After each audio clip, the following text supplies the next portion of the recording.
저는 아무리 생각해도 이 시간에 이 자리에 와 있는 여러분들이 참 큰 형통자다, 축복자다, 그런 생각이 들어요. 왜냐하면 하나님께서 거기서의 은혜가 있어요. 지금 오늘 본문에도 하나님의 성이라는 단어가 나오는데 이 거기서 주시는 은혜가 있어요. 그곳에 가야지만 누릴 수 있는 은혜. 우리 성전 이전을 하나님께 제가 물었을 때 하나님께서 이 예배당에서 너희들이 누려야 할 은혜가 아직 많이 남아 있어. 이게 지금 제가 1년 전인가 2년 전인가 물었을 때 하나님께서 그렇게 말씀을 하셨었거든요. 그러고 나서 지금 이렇게 지나가고 있잖아요, 시간들이. 그 지금 제가 지나고 나서 보니까 여기서 우리가 누려야 할 은혜들이 이런 것들이었었구나. 지금 이곳에서 유사들이 성장하고 있고 유사들이 세워져 가고 있고 지금 그렇게 되어져 가는 것을 보면서 하나님께서 아마 여기서 우리가 다음 성전으로 예배당으로 이렇게 이사를 가게 되면 아무래도 이제 우리 목사님 어디 계실까? 뭐 해간 박 권사님은 저기 있을까? 우리 사모는 어디 저 유치부실에 가 있을까? 막 해간 찾느냐 공간이 이제 많아서 여기는 뭐 찾을 것도 없잖아요. 그냥 눈 뜨면 알잖아요. 그냥 숨을 때라고는 화장실 말고는 없으니까. 그래서 그렇구나. 여기서 또 하나 이렇게 뭐랄까 좀 가까움. 예배당 너무 커지면 편리는 합니다. 제가 옛날 사는 것도 보면 우리 단칸방이라고 있잖아요. 우리 저보다 인생 선배들은 다 경험했었는데 옛날엔 단칸방에 살았었어요. 이 단칸방은 싫든 좋든 그냥 가족들이 그냥 한데 뭉쳐서 자야 돼. 그냥 방법이 없어요. 그죠? 왜냐면 다른 지금 우리는 삐지면 다른 방으로 가잖아요. 그때는 다른 방이 없어요. 엄마한테 화가 났어. 쾅 닫을 문이 없어요. 그냥 그 방이잖아요. 그래서 그 아세요? 어, 그렇게 먹고 살기 힘들고 뭐가 뜻대로 풀려지지도 않고 막 그랬는데도 불구하고 가족애는 지금보다 훨씬 좋았던 것 같아요. 제가 이렇게 돌이켜 보면 그래서 이제 여기서 다음 예배당으로 가면 여러분들이 제가 무슨 말을 하는지 이제 깨달을 거예요. 이 예배당에서 우리가 같이 훈련받고 기도하고 같이 밥 먹고 같이 막 우샤우샤하고 이럴 이때가 정말 하나님이 우리와 가까이 계시고 우리 교회와 가까이 계시고 역사하시고 그런 때였구나. 여기서 이제 더 가면 이제 여기서 훈련 받은 걸 펼치겠죠. 펼치고 막 흘려보낼 건데 이제 좀 그 끈끈함 그거는 여기만 못하지는 않을까. 그렇다고 또 너무 여기 있기만을 또 바라지 마시고 때가 되면 가야 돼요. 예. 여러분들이 안 가려고 해도 하나님이 이렇게 밀어요. 갈 수밖에 없어요. 그래서 제가 이 말도 지금 자신 있게 할 수 있는 거예요. 여기 있는 게 좋으니까 나는 가지 말아야지. 혼자 남아 있든가. 우리 모두 해가 남은 한 주간 이 고난 주간 동안 이번 주는 좀 특별한 주간이죠. 1년 중에 가장 어찌 보면 저는 이 사순절 기간 40일이잖아요. 또 이 고난 주간 특별히 우리 교회는 이제 매년 2주간 고난 주간 앞 주간서부터 2주간 기도하는데 이 주간에 나를 돌아볼 수 없고 또 하나님 앞에 기도할 수 없고 그리고 하나님 앞에 엎드릴 수 없는 사람은 1년 농사는 딱 그만큼이겠다. 2000 올해로 따지면 2026년도 그의 믿음은 딱 그만큼 성장하겠구나. 그렇게 제가 보여져요.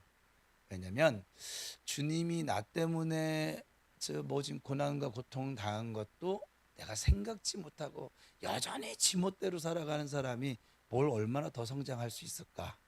또 이 기간에 어제 목사를 통해서 그렇게 막 울부짖듯이 그렇게 기도를 하고 설교를 하고 그렇게 목이 다 쉬도록 그렇게 했는데도 불구하고 마음에 뻥 때림이 없는 그 이가 세상 속에 나가서 얼마나 그 예수의 이 사상과 삶과 그 고난을 짊어지고 자기 십자가를 지고 살아갈 수 있을까? 저는 없다고 봅니다. 그래서 지금 이 기도에 나온 여러분들이 굉장히 복 있는 거예요. 제가 그랬잖아요. 이 1년 중에 이 한 주간마저도 나를 위해서 이 사랑으로 고난의 길을 스스로 자처해서 가셔야만 했던 그 예수님을 묵상할 수 없는 그 믿음이라고 하면 뭐 마귀가 조롱하는 믿음이겠죠. 아주 우습게 여기는 믿음이겠죠. 겨우 부끄러운 구원을 얻는 그런 믿음일 수밖에 없어요. 왜냐하면 그의 생각에는 아예 예수가 없는 거예요. 어찌 보면 좋게 얘기해서 제가 이렇게 표현한 것이고, 예수가 없는 거예요. 그의 마음에 예수가 있는 한은 이 고난 주간만큼이라도 1년에 그래봤자 이거 5일이잖아요. 이제 우리 5일 후면 예수님 십자가에 달려 죽으신 것을 기념하는 성금요일인데, 이때마저도 그 아픔을 같이 할 수 없는 사람이 내 죄 때문에 십자가에 달려 죽으신 그 예수님의 그 처절한 몸부림, 그 고통을 이해할 수 있을까? 좀 그런 생각들이 있어요.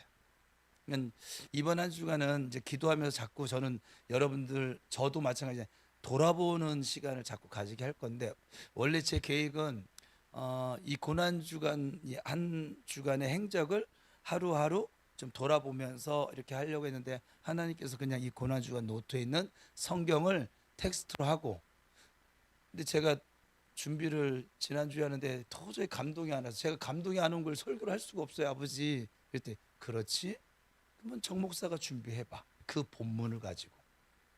그래서 지금 이제 오늘 이렇게 함께 말씀을 나눌 것인데, 여러분들도 좀 생각을 하면 좋겠어요. 이 한 주간은 생각하고 기억하고 돌아보고, 오늘 여러분 고난주간 노트에 보면 멈춤이라고 하는 커다란 주제를 줬는데, 좀 한번 막 달려가는 거 잠깐 좀 멈추. 우리가 멈추면 하나님이 일을 하세요.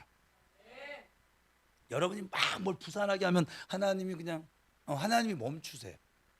보는 거예요. 그냥 해봐라. 그래. 저기도 구덩이 가서 삽질 한번 해보고, 저기 가서 호미질도 한번 해보고, 해봐. 아이고 손에 피 났네. 아이고 무릎에 흙 묻었네. 아이고 또 이제 저 알배겼네. 힘들겠네. 이렇게 보는 거예요. 왜냐면 자꾸 하나님 좀 계셔 보세요. 제가 좀 달려가 볼게요. 이러는 우리의 모습이니까. 이 고난 주간은 그러한 우리의 삶에서 잠깐 이렇게 좀 스톱을 시켜보는 거예요. 나를. 여전히 나를 향한 세상의 이 울부짖음이나 이 세상에서 나를 향해 달려오는 것은 멈추지 않을 거예요. 멈추지 않는데, 그런 세상 속에서 내가 한번 주님을 온전히 바라보지 못하는, 멈출 방법이 없어요. 불안해서, 두려워서. 근데 주님을 온전히 바라보잖아요. 멈춰집니다. 예수님도 이 멈춤의 시간을 가지셨기 때문에 십자가의 길을 가실 수 있었어요. 예수님조차도 이 멈춤의 시간이 있는데, 우리가 뭐라고, 뭐 얼마나 똑똑하고, 뭐 얼마나 힘이 세고, 뭐 얼마나 능력 있고, 뭐 그래서 그냥 나는 그런 것 없이 그냥 갈 수 있어요. 가겠죠. 자기의 길을, 믿음의 길이 아니라 하겠죠. 예수님의 의로 하는 것이 아니라 자기의 의로 하겠지요. 그래서 좀 멈추고 돌아보세요. 여러분 안에 머리가 계속, 우리 컴퓨터 전원 키면 계속 이렇게 돌아가는 소리 나잖아요. 윙 하면서. 이거를 좀 잠깐만 좀 스톱을 시켜 보시라고, 주님 앞에서. 그럴 수 있기를 축복합니다. 우리는 사실 이러한 기도회를 지금 벌써 여러 차례, 제 컴퓨터에 지금 저장된 거 보니까 2009년도 거서부터 저장이 쫙 돼 있더라고요.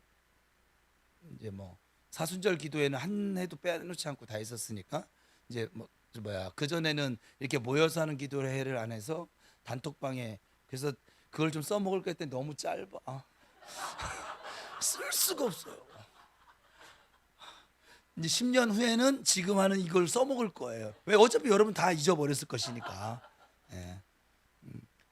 저는 제가 예전에 했던 그 설교들을 가끔가다 이렇게 끄집어내서 이렇게 볼 때가 있어요. 그거 보면서 맨 처음에는 이거 잘했네, 이러기도 하고, 이건 왜 이렇게 했대? 이런 것도 있어요. 모든 걸 다 잘할 수는 없는 것이냐. 그런데 그렇게 보면서 그 신기한 건요, 그때 설교했던 그 감동이 온다는 거예요. 여러분들이 여러분 좋아했던 옛날 노래를 이렇게 어떤 한 소절을 딱 들으면은 그 여러분을 여고생 시절로 데려가고 막 이렇게 막 하는 게 있죠. 이 똑같아요. 목사에게는 그, 그 노래 한 자락이 아니라 설교 딱 그 챕터를 읽는데 그게 그때 하나님이 저한테 주셨던 은혜들이 감동들이 고스란히 이렇게 올 때가 있더라고요. 모든 것이 그렇지는 않을 테지만 하나님 필요하니까 주시겠죠. 아무튼 내가 우리가 여러 차례 기도회를 가졌는데 그때마다 하나님이 우리와 함께 하신다는 것을 확인한 바가 있고, 또 때로는 문제가 있을 때, 때로는 또 개인이 가지고 있는 문제들을 해결해 주셨던 체험들을 우리가 가지고 있습니다. 참석한 성도들 대부분이 그 기도회를 통해서 하나님이 나를 위로해 주시고 또 내가 가지고 있던 문제들을 응답해 주셨다라고 고백하는 것을 여러 차례 들었습니다. 가까이는 작년 때네요. 작년 가을이구나. 제일 가까이가 작년 가을이죠. 새생명 전도 축제 앞두고 감사 기도했을 때 우리 정은아 집사가 그랬었나? 제가 지금 기억이 남는 피드백이, 한 영혼을 위해서 이렇게 50일 동안 계속 집중해서 기도했던 적이 있었나? 라고 하는 자신의 모습을 돌아보는 그 고백을 저한테 한 적이 있어요. 저는 그게 그 고백 하나 때문에 이번 기도회는 무조건 성공했다. 예수 안에서. 왜냐면 한 사람이라도 그걸 깨달았으니까. 이 기도회 지금 왜 합니까? 여러분 그냥 각자 기도해도 되는데 하나님의 말씀 속에서 나를 돌아보는 시간을 가지는 거예요. 그리고 함께하는 시간을 가지는 것이고, 좀 더 나가서 우리 지금 이번 기도회나 지난 감사 기도회는 한 영혼을 놓고, 우리 전도할 영혼을 놓고 생명 살리기 운동을 펼쳐나가면서 하는 기도회이기 때문에 더 큰 의미가 지금 담겨져 있는 것이죠. 저는 이번에도 우리 이 믿음의 가족들이 하나님을 이 기도회를 통해 만나고 교제하는 특별한 체험들을 하기를 원하고 축복합니다. 하나님 만나 교제하는 일은 종교가 아니라 우리 생활의 전부라는 것을 좀 여러분들이 알게 되기를 축복합니다. 그리고 예수 안에서 하나님과 교제하는 새로운 세계가 있다는 것을 꼭 경험하실 수 있기를 축복합니다. 성경에 기록된 믿음의 인물들이 이 세상을 살면서 경험했던 하나님과의 교제를 우리는 경험할 수 없을까요? 우리가 지금 성경으로 만나고 있는데, 말씀을 읽는 동안 또 말씀을 듣는 동안 성령님께서 우리를 도와주셔서 그 말씀의 의미를 알게 해주시고, 또 그 말씀을 통해서 하나님께서 어떤 분이신지를 알려주시는 하나님 만날 수 있도록 해 주실 줄로 믿습니다. 하나님 말씀을 통해서 그 백성들에게 오시기 때문에 이 우리가 말씀과의 만남은 곧 하나님과의 만남인 것이지요. 따라서 우리는 말씀을 만날 때마다 전 인격적인 자세로 하나님을 환영하셔야만 합니다. 따라합시다. 성령님, 제게 임해 주세요. 저에게 기름 부어 주세요. 오셔서 깨닫게 해 주세요. 아멘. 네. 제가 항상 아침에 일어나서 그렇고 요즘은 좀 습관이 조금씩 하나님이 계속 조금씩 알게 하시고 알게 하신 것에 제가 순종하는 편인데, 뭐냐면 일어나자마자 하나님 감사합니다. 성령이 임해 주세요. 그리고 보혈을 바릅니다. 그리고 이제 기도를 시작해요. 저도 여러분들도 그렇게 했으면 좋겠어요. 오늘 우리 박순일 권사님 통해서 뭔 얘기를 하나 들었는데 참 감동적인 얘기긴 하네요. 우리 이육 집사님이 용원이라는 데 갔잖아요. 이육 집사님 위해서 중보 기도하는데 이육 집사님이 예수의 피를 뿌립니다 할 때마다 걔들이 아야 그거를 보게 해주시고 알게 해주시고, 또 하나는 그 악한 애들이 하는 말도 듣게 되어졌다고 저한테 와서 고백을 하시는 거예요. 간증을 하시는 거예요. 그래서 그리고 제가 여기서 대부평 우리교회를 했더니 진짜 대부평 우리교회래요. 그 이육 집사를 보면서 악한 애들이 그렇게 그랬대요. 거기 그 굉장한 목사 그 다니는 교회 집사잖아, 쟤. 뭐 우리가 대단하겠습니까? 우리와 함께 하신 예수님이 대단하신 것이죠. 예. 지금 우리 송 권사님 기다리냐고 지금 이제 말씀을 아직 못 들어갔어요. 이제 오셨으니까 들어가야겠네. 자, 오늘 우리가 나눌 시편 46편은 내 주제는 만군의 하나님이 우리와 함께 계신다라고 할 수 있어요. 그래서 첫 번째 이 세연으로 좀 나눠져 있는데, 첫 번째는 하나님에 대한 일반적인 확신에 대해서 1절에서 3절까지 말하고 있고, 또 4절부터 7절까지 일반적으로 확신하는 하나님을 특수한 상황에서 체험한 일. 그러니까 모든 성도들이 다 알고 있는 하나님을 나의 하나님으로 체험한 일에 대해서 고백하고 있고, 8절에서 11절까지는 여전히 그 하나님을 신뢰하는 믿음에 대해서 말을 하고 있다라고 이렇게 나눌 수 있습니다. 첫 번째 하나님에 대한 일반적인 확신인데, 사람들은 항상 자기에게 아무런 일이 일어나지 않을 것이라고 생각하며 살아요. 여러분들도 그렇지 않았어요? 그죠? 그런 생각을 가지며 살다가 우리가 어떤 문제에 부딪히게 되면, 우리가 문제를 만나면 당황하는 이유예요. 나는 그런 일을 만날 걸 생각을 안 하고 살았거든. 그죠? 왜 내게만 이런 일이 일어나지? 하나님은 살아 계시나? 하나님은 나를 사랑하시나? 하나님은 내 기도를 듣고 계시는가? 라고 반문하게 되어집니다. 그러나 이 시편의 저자인 이 고라 자손은 자신이 믿고 있는 하나님이 어떤 분이신지를 먼저 고백을 하는 거예요. 같이 읽어볼까요? 시작.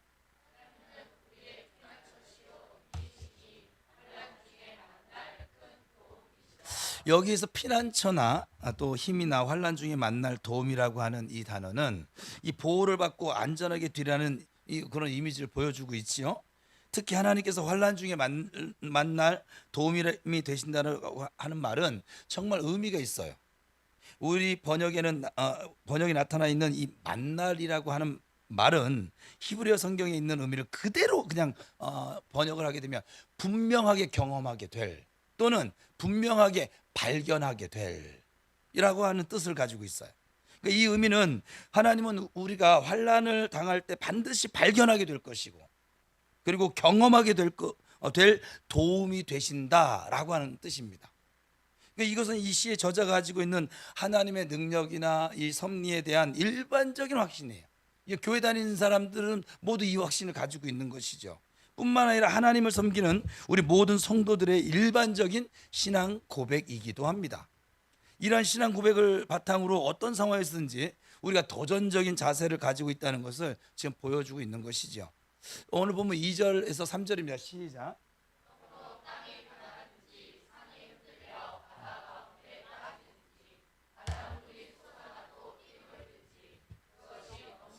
산이 흔들릴지라도 우리는 두려워하지 아니하리로다.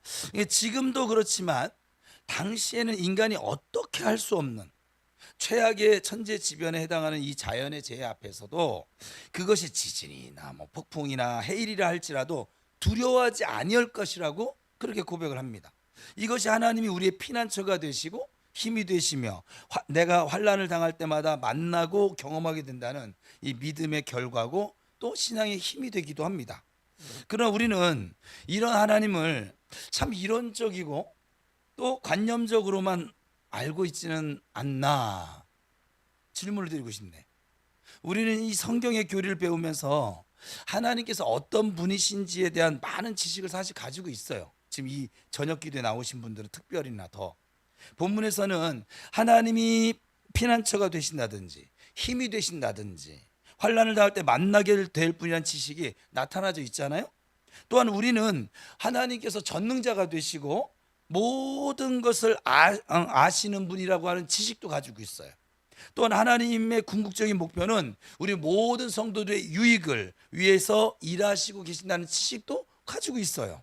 우리의 기도를 들어주신다는 지식도 가지고 있습니다. 하나님은 약속을 반드시 지키시는 신실하신 분이라는 지식도 우리가 알고 있습니다. 그러나 우리는 이러한 하나님에 대한 지식들이 우리 관념의 체계 안에, 이 생각의 체계 안에 머물고 있다라고 하면 신앙생활의 깊이와 오묘한 세계를 결코 경험할 수 없게 되겠죠. 그러니까 하나님을 아는 것과 믿는 것은 다른 거라고요. 그러니까 알고 있는 지식과 내가 알고 있는 지식적인 이 하나님을 내가 삶에서 경험하는 문제는 다르다고요. 그러면 우리가 어떻게 우리가 이론적으로 알고 있는 하나님을 경험할 수 있을까요? 특수한 상황에서 체험한 하나님 앞에서 시인은 인간의 능력으로는 어찌할 수 없는 지진이나 폭풍, 해일의 상황을 예로 들면서 격정적으로 두려워하지 않을 것이라고 그의 신앙을 고백합니다. 하지만 이제 두 번째는 아주 조용하고 부드러운 그 이미지를 가지고 이제 이것에 설명을 하기 시작합니다. 4절입니다. 시작.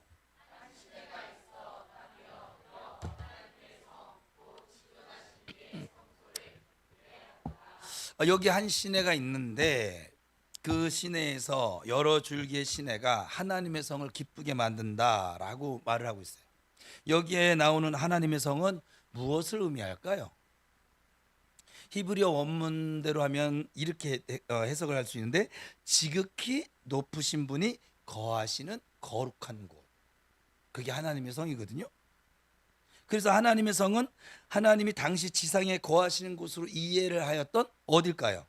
예루살렘에 있는 성전을 가리키는 말입니다.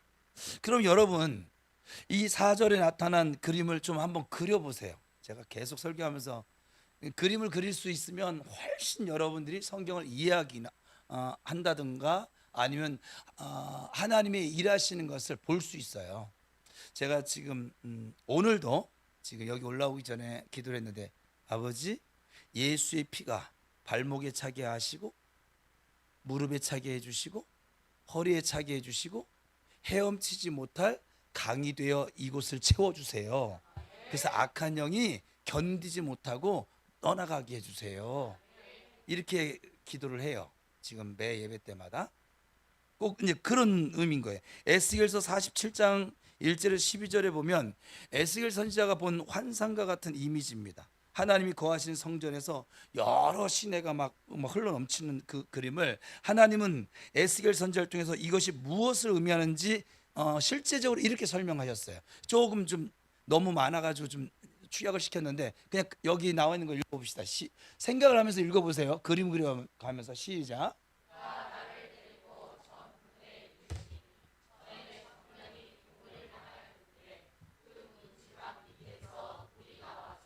동으로 흐르다가 전 우편에서 제단 남편으로 흘러내리더라. 이 말이 뭐냐면 지금 이 예배당 우리 식으로 하면 강단으로부터 지금 물이 나와가지고 생수가 반석에 나오는 것처럼 물이 나와가지고 지금 흘러가는 장면을 얘기하는 거예요.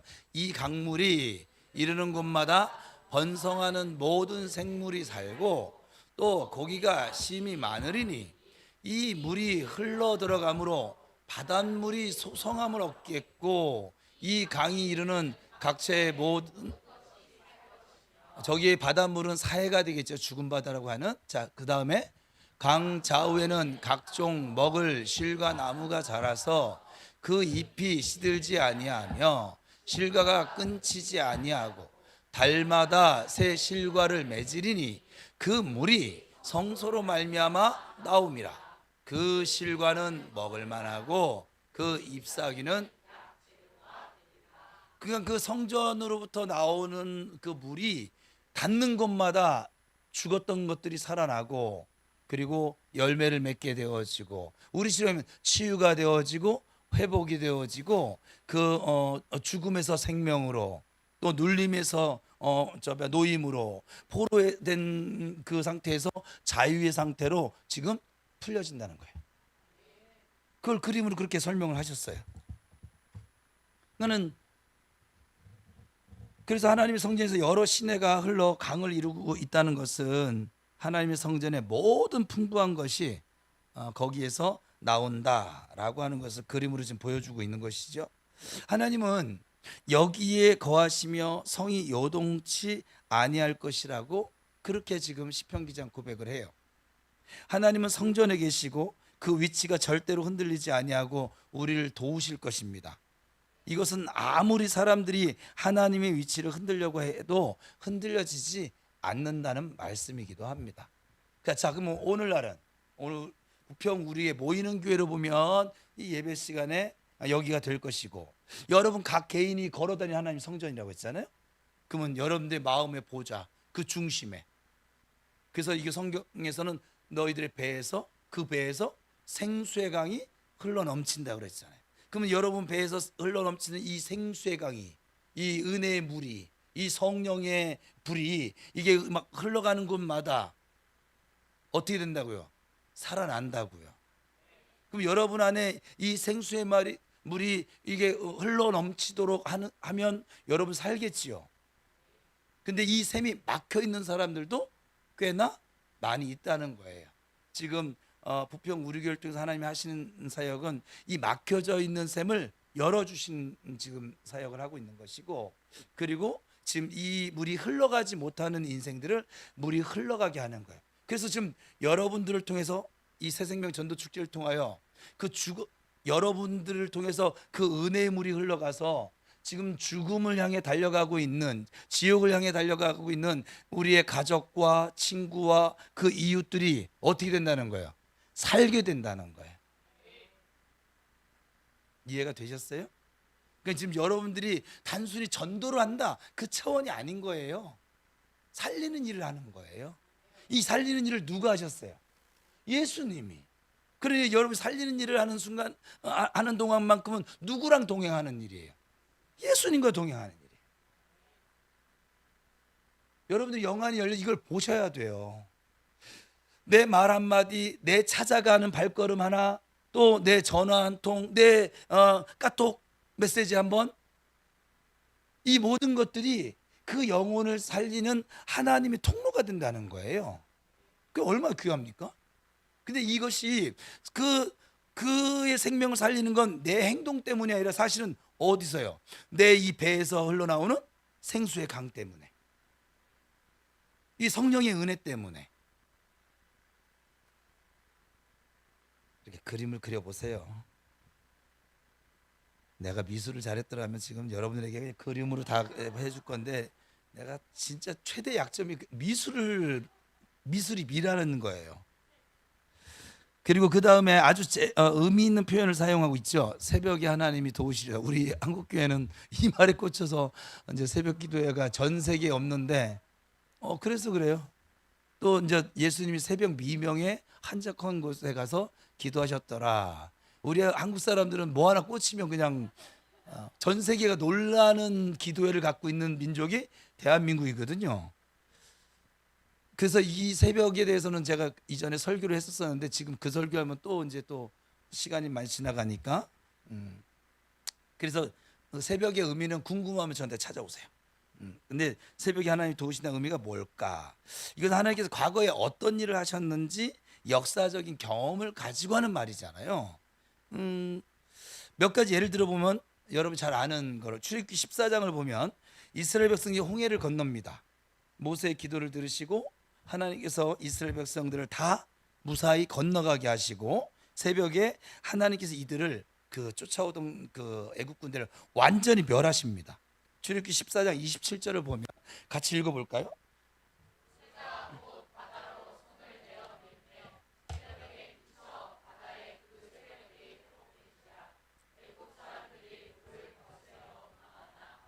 여호와께서 애굽 사람들을 바다에 엎으시니. 그리고 열왕기하 19장에는 히스기야 왕이 통치할 때, 이것도 제가 설교를 여러분 토요기도회 때 함께 나눴었어요. 근데 통치할 때 아수르의 사내립이 18만 5천 명이라는 대군을 거느리고 쳐들어와서 막 하나님을 모욕하는 거야. 이때 히스기야는 성전에 사내립이 협박하듯이 보낸 편지를 그대로 그 성전에 갖다 올려놓고 기도했다고 그랬잖아요. 하나님께 그 기도를 들으시고 이 18만 5천 명을 다 죽이시고 아침에 일어나 보니까 모두 그들이 죽어 있었습니다. 열왕기하 19장 35절입니다. 읽어볼까요? 시작. 아수르 진영의 군사 18만 5천 명을 친지라. 아침에 일찍이 일어나 보니 다 송장이 되었더라. 그래서 새벽에 하나님이 도우시리로다 라고 한 것은 성전에 계신 하나님께서 기도를 들으시고 모든 것을 변하여 다음날 아침에 기쁨이 되게 하신다 라고 하는 것이지요. 이것은 아주 특별한 상황에서 하나님의 성전에서 하나님을 바라보고 기도했다라고 하는 것을 지금 말하고 있는 것입니다. 이것이 관념적으로 알고 있는 하나님을 체험하는 방법이죠. 그러면 이 시인은 어떤 상황에서 이렇게 말을 했을까요? 암시적이게 하지만 6절에서 설명하고 있습니다. 6절 시작. 왕국이 흔들렸더니 그가 소리를 내심에 땅이 녹았도다. 이 말씀은 이방 나라들이 일어나 침공할 때 왕국은 금방이라도 쓰러질 것 같이 흔들렸다는 거예요, 이스라엘이. 근데 이 말씀은 사내립이 18만 5천 명이라는 대군과 쳐들어온 역사적 사건을 배경으로 썼다라고 학자들은 보고 있습니다. 그럼 이때의 상황에 대해서는 열왕기하 18장에서 19장에 자세하게 묘사하고 있는데, 시인은 이러한 상황에서 그가 소리를 내심에 땅이 녹았도다 라고 그렇게 지금 표현하고 있어요. 이 말씀처럼 아수르의 사내립이 이끄는 18만 5천 명이 아침이 되어 보니까 모두 송장이 되어져 버린 거예요. 이런 역사 가운데 체험한 하나님을 기초로 해서 다시금 7절에서 하나님을 찬양합니다. 시작. 야곱의 하나님은 우리의 피난처시로다. 여기 만군의 여호와는 하나님의 이름 가운데 하나죠. 하나님의 이름이 성경에 여러 가지가 나옵니다. 근데 하나님이야. 그 뜻은 온 우주와 역사를 통치하시는 분. 이것이 우리에게 잘 알려진 임마누엘의 하나님이 되신다는 뜻이죠. 또 하나는 이스라엘의 백성들과 특별한 언약 관계에 있는 하나님이 우리의 피난처가 되신다라고 하는 이 야곱의 하나님의 뜻이겠죠. 그래서 여러분은 이러한 경험들이 없으세요? 어떠세요? 생각을 하세요. 자꾸 놓치면 안 돼요. 생각을 해보세요. 여러분 이러한 경험들이 없으세요? 머뭇거리시는데? 우리와 항상 함께 계시는 임마누엘 되시는 이 하나님께 우리가 기도를 할 때 어떻게 역사하셨는지 경험들이 없습니까? 많잖아요. 그죠? 새벽에 하나님이 도우셨다라고 하는 말씀처럼 기도하면서 자고 일어나니까 하나님께서 해결해 주신 적이 없으세요? 야곱이 20년의 이 바단 아람에서의 생활을 정리하고 그의 고향으로 돌아가려고 하는데 그의 형 에서가 400명을 거느리고 자기에게 온다는 이야기를 들었어요. 그래서 그때 야복강께서 밤새도록 기도했습니다. 근데 어떤 일이 났습니까? 하나님께서 에서 형의 마음을 녹여서 겨울에 막 눈이 따스한 햇볕 눈 녹듯이 녹여주셨어요. 여러분 가운데 은행빚이나 아니면 기타 다른 사람들에게 빌린 돈 문제로 하나님께 간절히 기도해 본 적 없으세요? 약간 돈 문제가 제일 큰 문제긴 해요. 네. 또는 장래 진로 문제 때문에 간절하게 기도해 본 적 없으세요? 이거 하니까 또 떠오르는 또 제가 자식은 넷인데요. 지금 이제 5대지만 약간 친육신으로 난 정통 씨를 받은 이 내 아이를 키우면서 정말 다양한 경험을 하나님이 시키셨어요. 지금 돌이켜 보니까 키울 때 몰랐는데 지금 와서 보니까 우리 둘째가 여기서 둘째라면 알아서 생각하세요. 아들 둘째인지 전체적인 둘째인지는 제가 얘기를 안 했어요. 성적이 참 썩 좋았어요. 그래서 고등학교를 진학을 해야겠는데 갈 학교가 없는 거예요. 너무 좋으니까.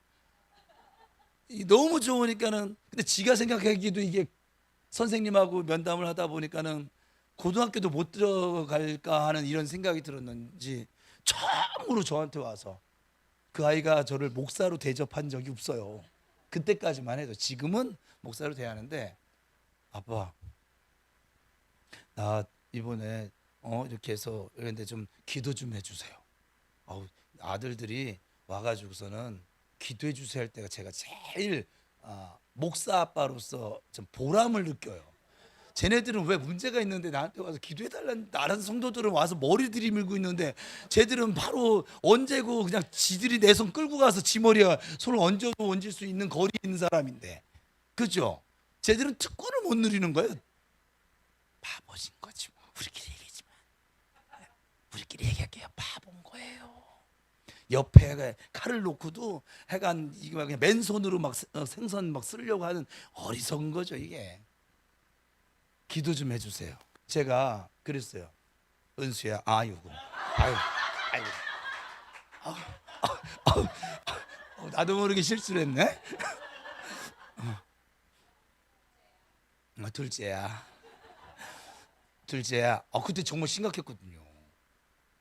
그 아이에게는, 저에게는 전혀 심각하지가 않았는데 그 아이에게는 너무 심각한 문제였어요. 그래서 저보고, 그래서 둘째야, 지금부터 작정하고 기도를 해봐. 네가 하나님 앞에 무언가 서원할 수 있는 것이 있으면 서원해도 좋겠고, 저는 보통 그런 기도는 잘 안 시키는데 저 아이가 정말 진심된 눈빛으로 목사 아빠한테 기도해 주세요. 나도 기도하는데 네가 기도해 임마. 우리는 보통 이래요. 성도들 저한테 상담 와보세요. 당신이 기도하세요. 왜 나한테 기도하라고 하세요? 당신의 문제인데 왜 나한테 기도하래? 되게 웃겨. 그죠? 자기들이 금식을 하든지 철야를 하든지 뭐 다니엘을 하든지 누구처럼 백일을 하든지 자기들이 해야지 왜 나보고 하래? 내가 왜 해야 됩니까? 그렇지 않아요? 기도를 해봐. 근데 집단에 기도할 줄도 잘 모르는데 정말 간절하게 기도했나 봐요. 고등학교를 갔어요. 그래서 여기 제일고등학교, 우리 교회 옆에 있는 제일고등학교를 갔었어요. 제 지금 잊고 있어서 지금 이게 원래 설교 원문에 없는데 상기시켜주는 중이에요 지금. 네가 그랬었단다. 하나님이 그렇게 응답하셨단다. 그렇지? 그러니까 진로 문제 때문에 간절히 기도해 본 적이 여러분들도 있으시죠? 직장 문제라든지 사람들이 고치지 못할 질병이라고 말하는 것을 가지고 기도해 본 적은 있으세요? 오늘 우리 김순애 집사님이 오늘 무릎에 물을 뭐 이만큼을 뭐 이렇게 노란 물을 무릎에서 주사기로 빼는데 이만큼 나왔대요. 저희는 근데 신기해. 그럼 간절히 기도했으면 좋겠는데 간절히 기도하죠. 간절하게 기도하세요. 예? 밥 굶어가면서 기도하라면 나 때릴 거죠. 예, 간절하게 기도하세요. 예, 간절하게 기도하세요. 이 시편의 저자처럼 하나님의 성전에서 여러분들이 이러한 일들을 만날 때 좀 간절하게 기도해 보시기를 축복합니다. 그러면 하나님께서 모든 문제를 해결해 주신 것을, 또 내 기도에 응답하신 그 나의 하나님을 만나게 될 줄로 믿습니다. 지금까지 우리는 앞의 말씀을 보면서 이 시인이 하나님을 어떻게 이해하고 있는지를 좀 살펴봤어요. 그리고 시인이 어떤 역사적인 특수 상황에서 하나님의 성전에서 기도를 할 때 자기 백성과 함께 계시면서 능력을 나타내셨다라고 하는 체험적인 내용도 알게 되어졌습니다. 이런 하나님의 임재 체험을 한 사람은 이제 어떠한 삶을 살아야 할까요? 오늘 말씀은 이 하나님을 신뢰하고 하나님이 하신 일을 지켜보라고 지금 초청하고 있는 거예요. 잠깐 멈추고 좀 지켜봐. 8절입니다. 시작.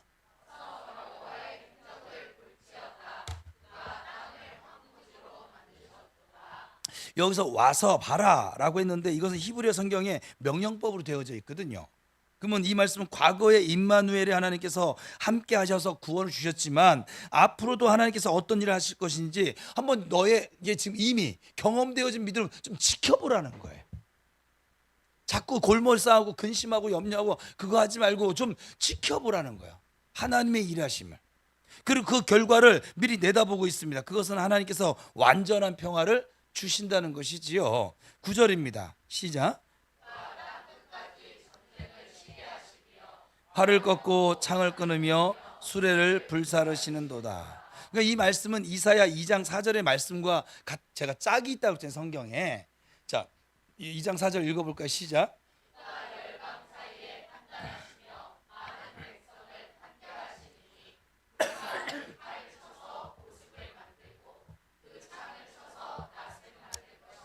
이 나라와 저 나라가 다시는 칼을 들고 치지 아니하며 다시는 전쟁을 연습하지 아니하리라.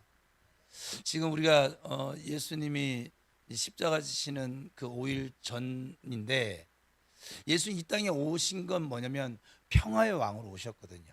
지금 이 2장 4절의 이 모습으로.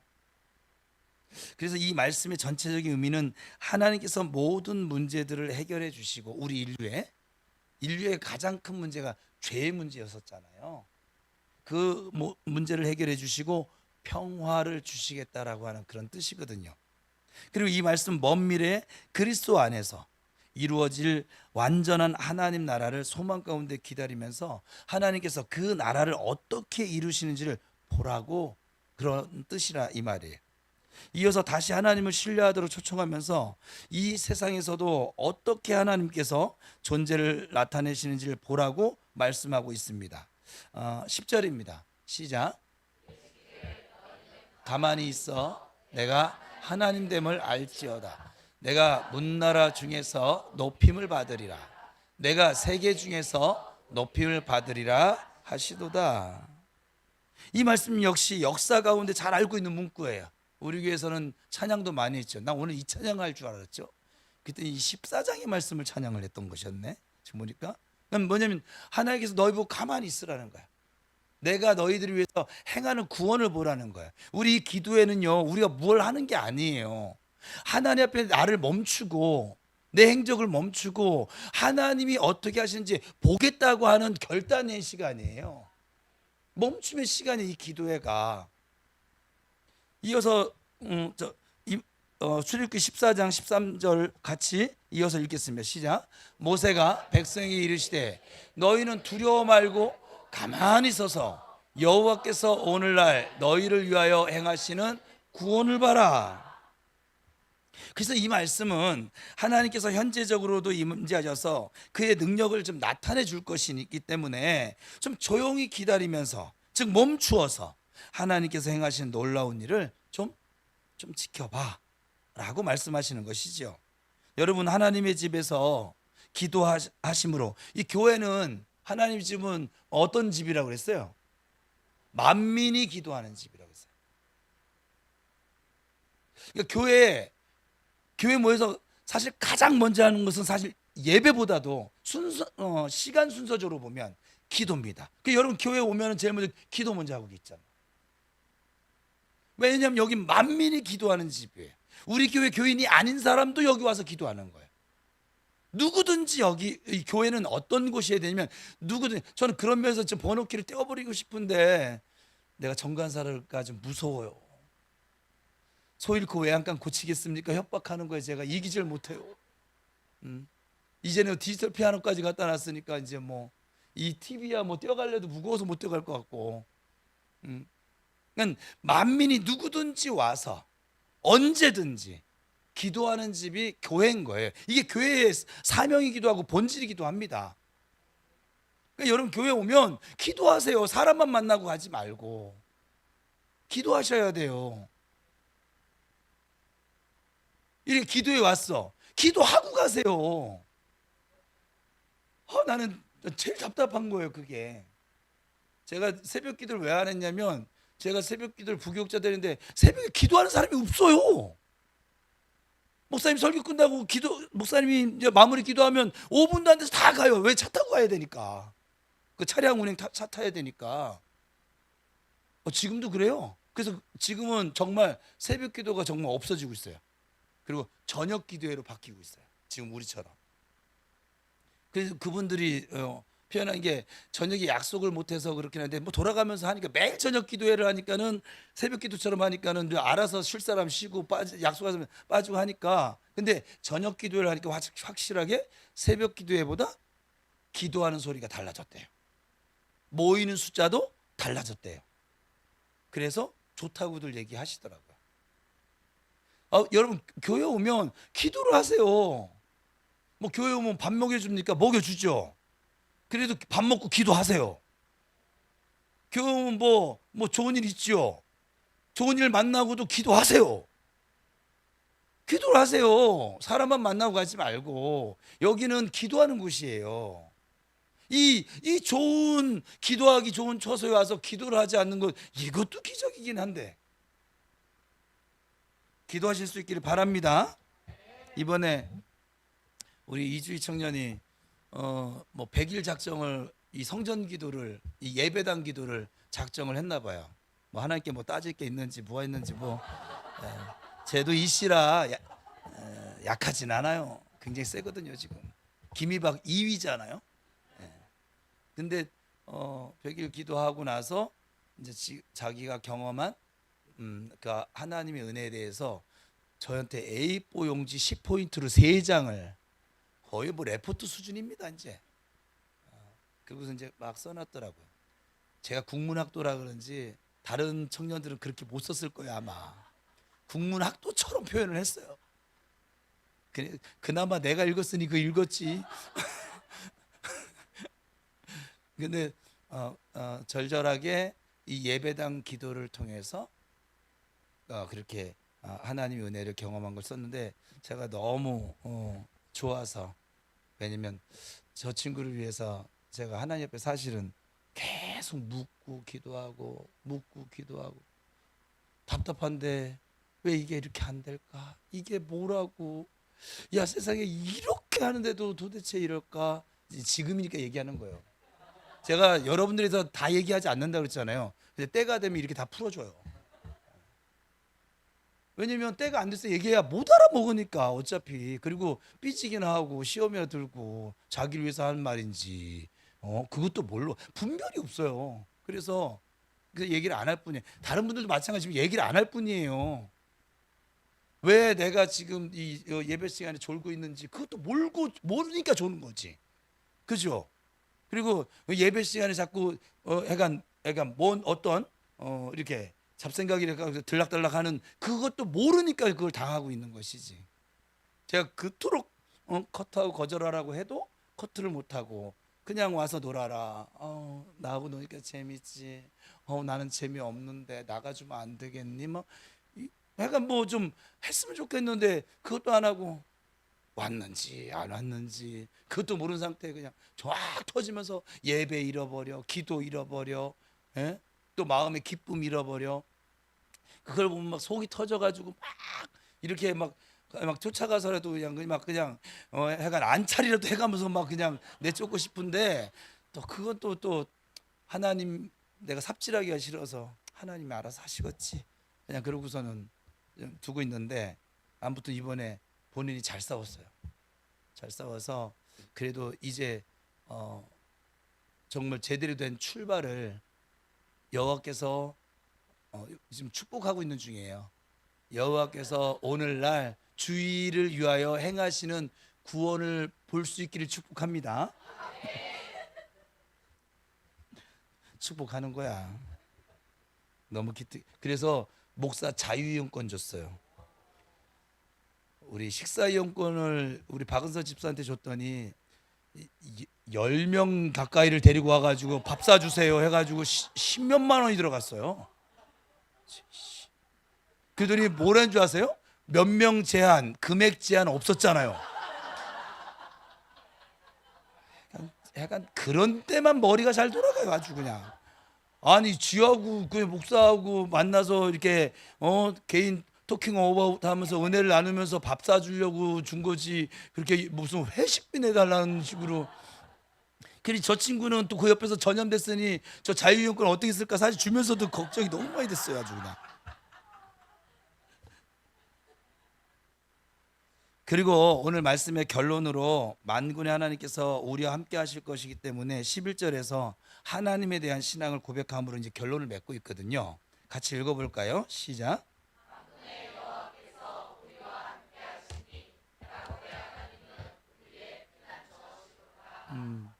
이 말씀은 이미 앞에 7절에서 이제 고백을 했고 동일한 내용이에요. 근데 여기서 또 다시 반복을 해요. 성경 읽다가 반복하는 건 중요한 거라고 그랬어요. 우리가 하나님에 대해 얼마나 많이 알고 있을까요? 여러분 하나님에 대해서, 여러분의 하나님에 대해서 얼마나 많이 알고 계세요? 관념적으로 하나님을 아는 것과 하나님을 만나고 체험하는 문제는 다른 것이에요.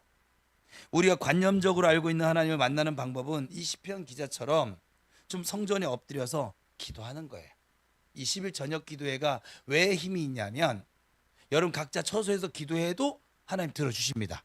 그럼에도 불구하고 함께 이렇게 모여서 기도하는 것이 더 파워가 있는 이유, 그것은 하나님께서 오늘 시편 기자 고백처럼 새벽에 하나님이 도우시리로다 라고 하는 것을 체험한 것처럼 우리 또한 예수 안에서 놀라운 하나님의 역사를 체험하게 될 줄로 믿습니다. 할 수만 있으면 예배당에 오셔서 기도하시는 것이 우리 모두에게 하나님을 체험할 수 있는 좋은 길이 되는 줄 믿습니다. 이 시편 46편의 시의 표제에 이 시를 영장으로 알라못에 맞춘 노래라고 되어져 있는데, 여기 알라못이 말은 원래 처녀 또는 젊은 여자로서 이렇게 사용되어지는 말이거든요. 여기서는 음악적인 표현으로 썼기 때문에 이게 뭐냐면 소프라노에 해당되어져요. 그래서 이 시는 격정적으로 너희는 가만히 있어 하나님 이게 부른 게 아니라 너 소프라노가 안 되네. 너희는 가만히 있어 주가 하나님 대말지어다. 약간 거기까지만 해요. 갑자기 생각이 안 나네. 이렇게 좀 뭐랄까 격정적으로 열정적으로 우리가 하나님의 은혜를 간절히 사모하고 부르짖게 될 때 우리가 성경을 통해서 알고 이해하고 있는 이 하나님을 만나고 체험하게 될 줄로 믿습니다. 기도는 하나님의 임재와 하나님의 은혜를 체험하는 가장 성경에서 제시하는 가장 확실한 방법 가운데 한 가지입니다. 특별히 이번 10일 저녁 사랑 기도회를 통해서 하나님의 임재를 꼭 체험해 보실 수 있기를 다시 한번 축복합니다. 격정적으로 부르짖으셔서 하나님께 기도해 보세요. 하나님께서 어떻게 그 존재를 나에게 나타내시는지 꼭 체험해 보시기를 축복합니다. 여러분, 하나님께서는 우리의 마음을 다한 간절한 부르짖음의 기도를 지금도 오늘도 기다리고 계십니다. 고난 주간 동안 우리의 분주한 모든 일상을, 분주한 모든 생각을 잠시 좀 하나님 앞에서 멈추시고, 나를 이번 한 주간 멈춘다고 세상 안 무너질 것이고 여러분의 가정 무너지지 않습니다. 나를 위해 고난의 길을 걸으셨던 예수님을 묵상하시면서 생명을 살리는 기도를 하시기를 축복합니다. 우리 모두에게 하나님의 은혜와 사랑이 풍성하게 우리의 부르짖음 기도 가운데 나타나기를 다시 한번 축원합니다. 기도하겠습니다.